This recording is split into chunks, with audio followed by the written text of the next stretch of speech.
Hey, good morning, neighbors. I just wanted to pop in on this kind of gray, but still lovely Friday morning and chat with you a little bit. In the series that we're going through, we're focusing in on sections in the book of Luke. Well, actually, that jiggle is going to distract me. I'm going to move that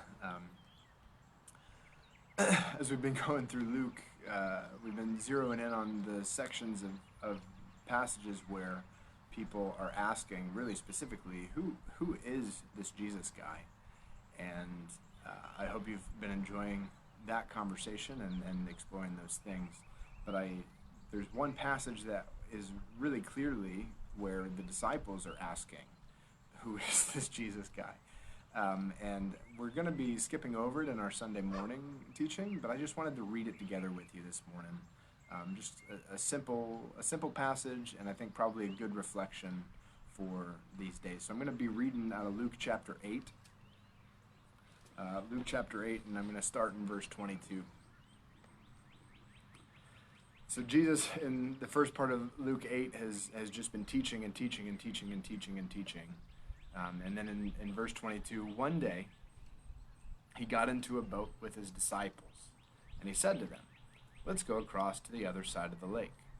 So they set out, and as they sailed, he fell asleep. And a windstorm came down on the lake, and they were filling with water and were in danger. And they went and woke him, saying, "Master, Master, we are perishing." And he awoke and rebuked the wind and the raging waves, and they ceased, and there was a calm. He said to them, "Where is your faith?" And they were afraid, and they marveled, saying to one another, "Who then is this, that he commands even the winds and water, and they obey him?" So real quick story, just a couple of verses, and a really interesting passage to consider in light of some of the things that are going on today and some of the things that we're thinking about. So Jesus has been teaching for a long time, and he's like, "Hey, let's get in a boat." He gets in the boat, and he immediately falls asleep. And there's a windstorm that blows up, which was kind of common for this lake. The Sea of Galilee, or Lake Gennesaret, has a couple of different names that it goes by. And he's sleeping, and this windstorm blows up, and everything is going crazy. They're in the middle of this storm. The boat's about to sink. The disciples, obviously, are very concerned. And so they wake him up and say, "Master, we're going to die. Like, our lives are on the line here, and you're napping?" And he gets up and he rebukes the waves, and suddenly there's a calm in everything. And seeing the power that Jesus has over the storm, over the waves, and over the things that were so frightening to the disciples just a few minutes before, they become afraid of Jesus. "Who then is this, that he commands even winds and water, and they obey him?" And I've heard this passage shared. It shows up in a number of the different biographies about Jesus. And I've often heard this used as like a metaphor of like, whatever the storm is in your life, Jesus has control over it, and there's nothing to be concerned about, and your fear or your respect or your honor should be going towards Jesus instead of the waves and the wind and the circumstances that are going on in your life.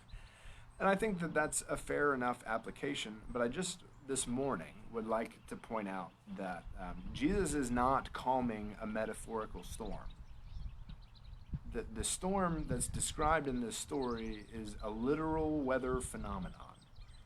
That there are actual waves, and there are actual wind, and there is actual threat to the disciples' life